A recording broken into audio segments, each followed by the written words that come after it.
Әр нәрсенің бір қайыры бар. Ертерек кезде бір уәзір өзіне ұнамайтын жағымсыз хабар жетсе де, мүмкін мұның арты қайырлы болар дейді екен. Бір күні патша аң аулауға шығады. Сол күні жыртқыш аңның кесірінен қолынан айырылады.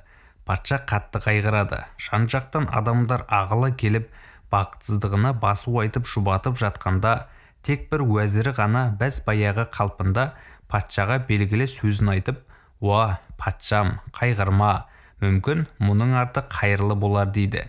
Бұны естіген патша уәзірінің сөзін өзінің басына түскен бақытсыздығына қуанып тұр деп ойлап, оған қатты ашуланады.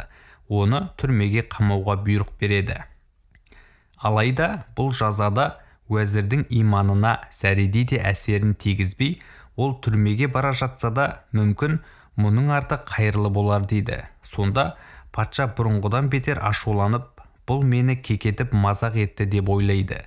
Арада біраз уақыт өтіп, патша тағы да аң аулауға шығады.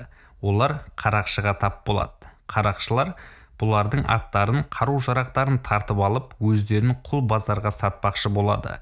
Олар тұтқындарды бір-бірден дене бітіміне қарап іріктеп, жарамдысын таңдап алады екен. Кезек патшаға келгенде, оның бір қолы жоқ екенін көріп алмай тастап кетеді.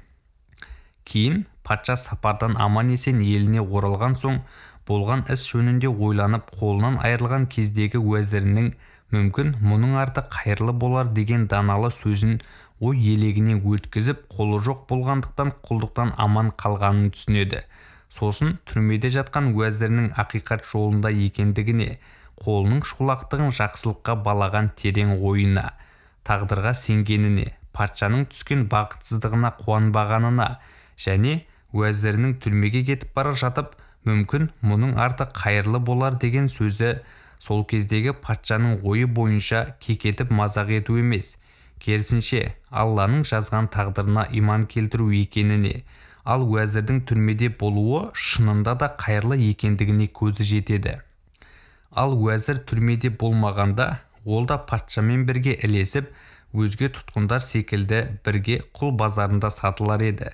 Патша ақылды уәзірін түрмеден қайта шығарып алып, оның тағдырға сенгендігінен, әр нәрсені жақсылыққа балағандығынан үлкен сабақ алып, кешірім сұрайды.